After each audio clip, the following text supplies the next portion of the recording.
जैसी दूसरे को भूख को समझें, अपनी प्यास जैसी दूसरे के प्यास को समझें, अपने नींद जैसे दूसरे के नींद को समझें, अपने दुख जैसे दूसरे को दुख को समझें, अपने सुख जैसे दूसरे को सुख को समझें, अपने अशांति जैसे दूसरे को अशांति को समझें, अपनी शांति जैसे दूसरे को शांति को समझें, अपने जीव जैसा दूसरे को जीव को समझें, अपनी बहू बेटी माँ जैसे दूसरे को बहू बेटी माँ को समझें, अपनी धन संपत्ति जैसे दूसरे की धन संपत्ति को समझें, और अपने जैसे दूसरे को समझकर हम वैसा ही दूसरे के साथ अगर व्यवहार करते हैं और कर चलेंगे तब हम मानव कहलाने का अधिकारी हैं। अगर आप अपने स्वार्थ में किसी जीव को मारकर मुआ देते हैं, अपनी सुरक्षा के लिए दूसरे को बर्बाद कर देते हैं, अपनी हवस और कामना की पूर्ति के लिए दूसरे की बहन बेटी माँ को उसकी इज्जत को लूट लेते हैं, या कोई भी गलत काम करते हैं, कोई भी पाप कर्म अनित कर्म करते हैं, तो इसके करने से आपका संस्कार बिगड़ जाता है और एक मानव होते हुए भी आप अपनी मानवता की जीवन से आप दूर हो जाते हैं। तो पहले हमको मानव बनना है और इसके लिए अपने मानवता को कायम रखने के लिए अपने जैसे दूसरे के साथ हम व्यवहार करेंगे। और कोई व्यक्ति चिलचिलाती धूप में आ रहा है तो उसे कहने से पहले हमको आभास होना चाहिए उस व्यक्ति को प्यास लगी हुई है और हम पानी देने के लिए तैयार हैं।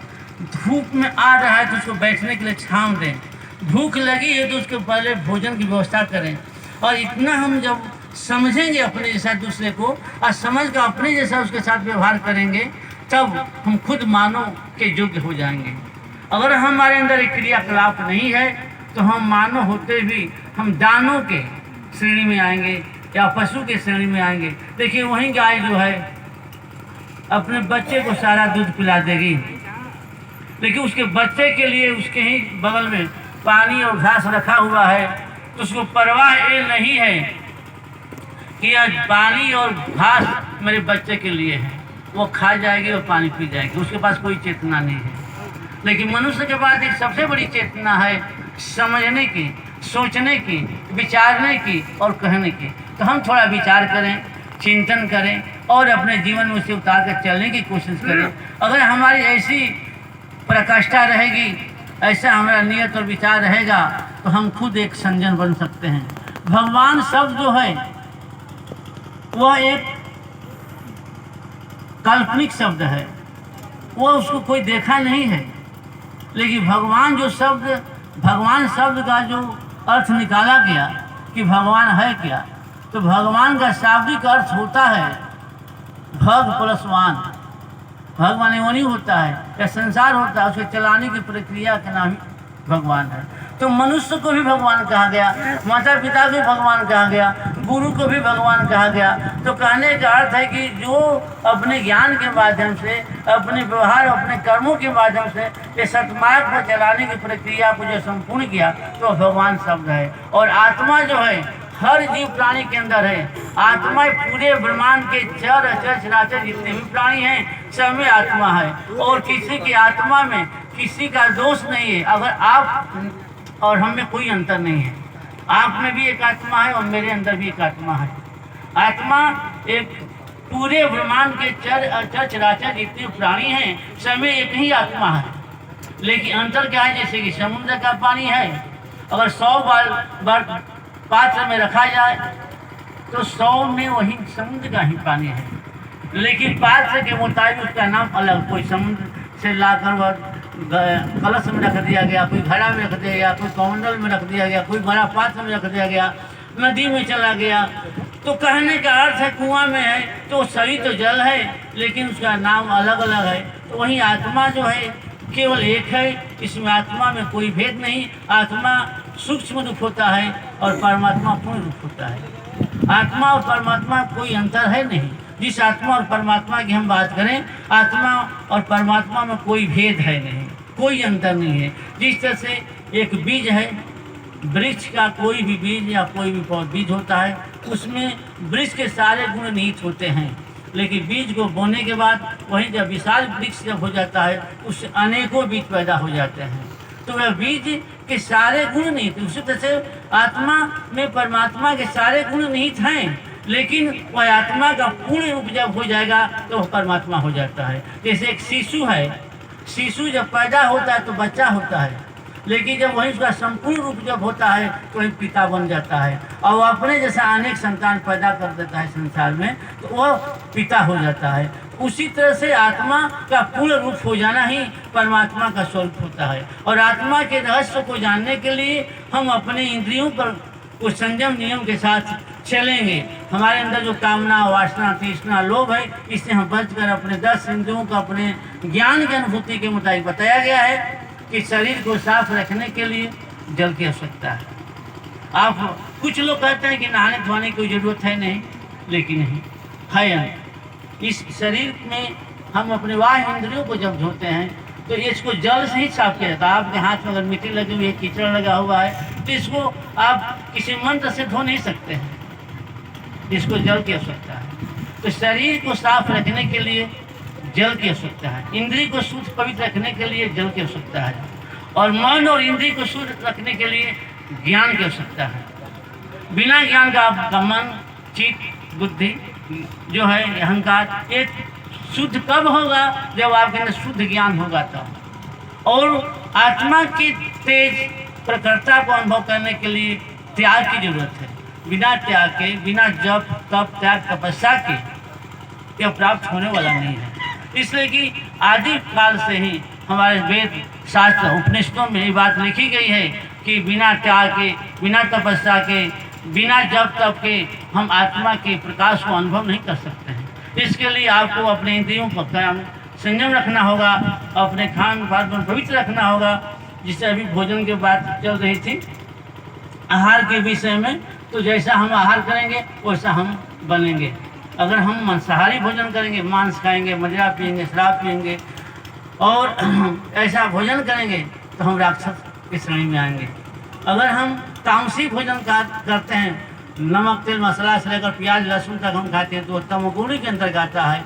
अगर हम राजसी भोजन करते हैं तो मीठा पकवान जब हम खाते हैं, शुद्ध बिना नमक तेल मसाला का भोजन करते हैं, या राजसी भोजन के अंतर्गत आता है। और वहीं हम फल दूध आहार करते हैं ना, इन्हें तो हम एक सात्विक आहार के रूप में रखते हैं। तो जैसा हमारा खान पान होगा, जैसा हमारा भोजन होगा, वैसा ही हमारी विचारधारा होगी, हमारी वाणी होगी, हमारे अंदर कर्म होगा, वैसा हमारे संस्कार होगा, हमारा विचार वैसा होगा, हमारे अंदर सहन करने की शक्ति होगी। तो ये सारी क्रियाएं आपके ऊपर ही निर्भर करती है। और इसको जैसी संगत में आप आएंगे वैसे ही आपका विचारधारा होगा। जैसे अभी बात हो रही थी गुरु की बात, तो एक गुरु होते हैं, एक सदगुरु होते हैं, सतगुरु होते हैं, एक सदगुरु होते हैं। तो गुरु ज्ञानों कहा गया है। हमारा ज्ञान, जब ज्ञान में हम चल रहे हैं, ज्ञान की प्रकाष्ठा हमारे अंदर है, तो हम गुरु के बात को पालन करें। लेकिन ज्ञान पर चलने के बाद भी हम कभी भी फंस सकते हैं। ज्ञानी कभी भी जाकर आगे फंस सकता है। ज्ञान केवल दर्शाता है कि चीज़ है। जैसे ज्ञान में लिखा कि शराब पीना स्वास्थ्य में हानिकारक है, ये लिखा गया कि 20 ये जहर है, पीने के बाद आप मृत्यु हो सकती है। तो केवल ये ज्ञान बता रहा है, लेकिन ज्ञान से केवल आपको ये अनुभव हो रहा है। लेकिन आप कभी भी आपके अंदर कामना, वासना या तृष्णा या लोभ या क्रोध या मान प्रतिष्ठा आपके अंदर काम कर रही है, तो आप प्रतिष्ठा में वो दाव पर लगा देते हैं। क्रोध में आकर, आवेश में होकर अपने बुद्धि विवेक ज्ञान को भूल जाते हैं, तो आप जहर भी पी सकते हैं, आप गलत भी काम कर सकते हैं, आप कहीं अज्ञान में जाकर फंस भी सकते हैं। तो ये चीज़ें जो है, आपको कभी भी ज्ञान जो है, जहाँ ज्ञान आने के बाद भी अभी दो चीज़ अगर उसके व्यक्ति के साधक के अंदर है, प्रतिष्ठा और लोभ। प्रतिष्ठा और लोभ जहाँ रहेगा तहाँ आपको नीचे गिरा देगा। इससे ज्ञानी को प्रतिष्ठा और लोभ से बचना चाहिए। अगर प्रतिष्ठा है, आप से बच रहे हैं, आप लोभ से बच रहे हैं, तो आप कभी भी नहीं जा फंस सकेंगे। लेकिन जहाँ आपको लोभ आएगा तो किसी चीज़ का लोभ हो, कोई चीज़ का लोभ हो सकता है, जैसे कि प्रतिष्ठा, धन का लोभ, कामनी का लोभ, या किसी चीज़ में आकर अगर आप लोभ में फंसते हैं तो आपका ज्ञान वहाँ काम नहीं कर पाएगा। अगर प्रतिष्ठा काम करेगी, मर्यादा काम करेगी, तो आप भी वहीं जाकर फंस जाते हैं। तो लोभ और प्रतिष्ठा मनुष्य को कामना में जाकर फंसा जाएगी और वह जो आगे उसका जीवन जो है फंस जाता है। तो हम लोभ और प्रतिष्ठा से बचकर गुरु आज्ञा का पालन करते हुए अपने त्याग तपस्या के साथ, अपने संयम नियम के साथ अपने जीवन को सजा कर चलेंगे तो हम अपने पूर्ण लक्ष्य तक पहुंच सकते हैं। तो अपने ज्ञान के पूर्ण रूप से बनाने के लिए हमको आत्मा से परमात्मा तक पहुंचने के लिए हमको त्याग तपस्या की जरूरत है। और आत्मा के पूर्ण रहस्य को जानने के लिए अगर हमको आत्मज्ञान नहीं होता है तो हम ब्रह्म ज्ञान नहीं प्राप्त करेंगे। ब्रह्म ज्ञान प्राप्त नहीं होगा तो हम तत्व ज्ञान को नहीं पहुँच पाएंगे। तो तत्व ज्ञान जीवन का मूल चीज़ है। जहाँ सदगुरु होता है वहाँ जाने के बाद शब्द ज्ञान अनुभूति विवेक जो पूर्ण क्रियाएँ जो है समाप्त, वहाँ अलख अनी और अनामी हो जाता है। अलख जिसको लखा न जा सके, अनामी जहाँ कोई नाम ना हो।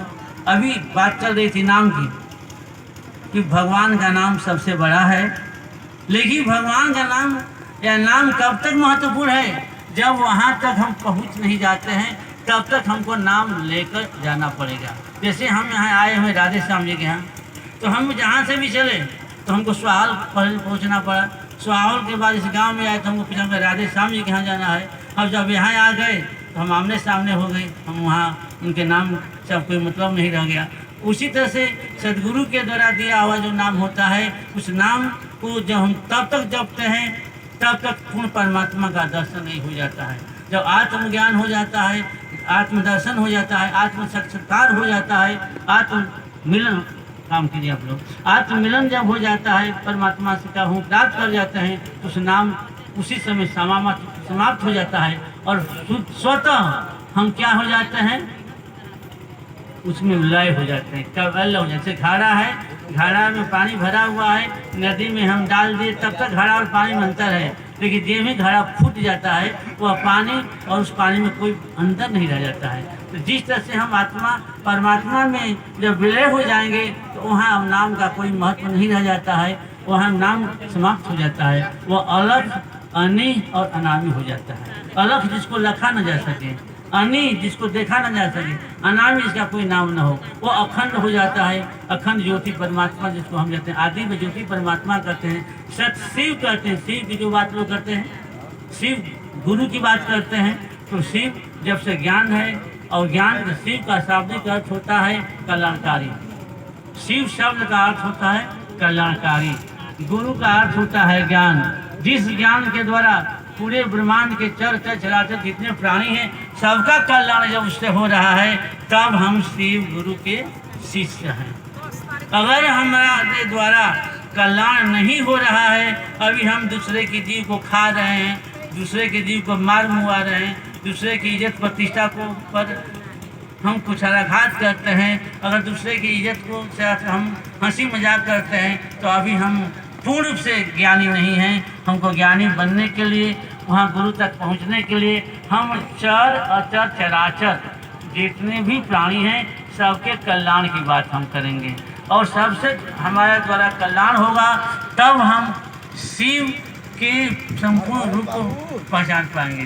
तो शिव गुरु जो शब्द है, गुरु जो ज्ञान को कहा जाता है, शिव कल्याण को कहा जाता है, और कल्याण ही सबसे जीवन का मूल रूप है और इसके द्वारा ही संपूर्ण होता है। तो आप इस पर विशेष ध्यान दें कि यह जीवन का मूल रूप है और यही जीवन की सार्थकता है। आप पहले मानव बनने की कोशिश करें, और मानव जब बन जाएंगे तो ना आप किसी को गाली देंगे, तो किसी के साथ बुराई करेंगे, तो किसी के साथ लड़ाई करेंगे, तो किसी से साथ झगड़ा करेंगे, तो किसी से द्वेष ईर्ष्या रखेंगे।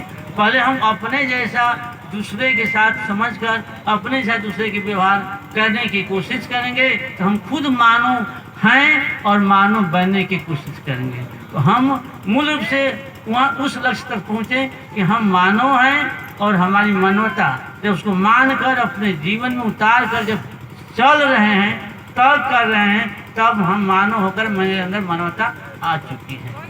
और यही जीवन का मूल चीज़ है। इसके द्वारा ही हम पूर्ण परमात्मा शक्ति को प्राप्त कर अपने जीवन को संपूर्ण बना सकते हैं और अपने जीवन को पूर्ण लक्ष्य तक पहुंचा सकते हैं। इन्हीं शब्दों के साथ इस समय के लिए वाणी मेरी विराम ले रही। ओम शांति शांति।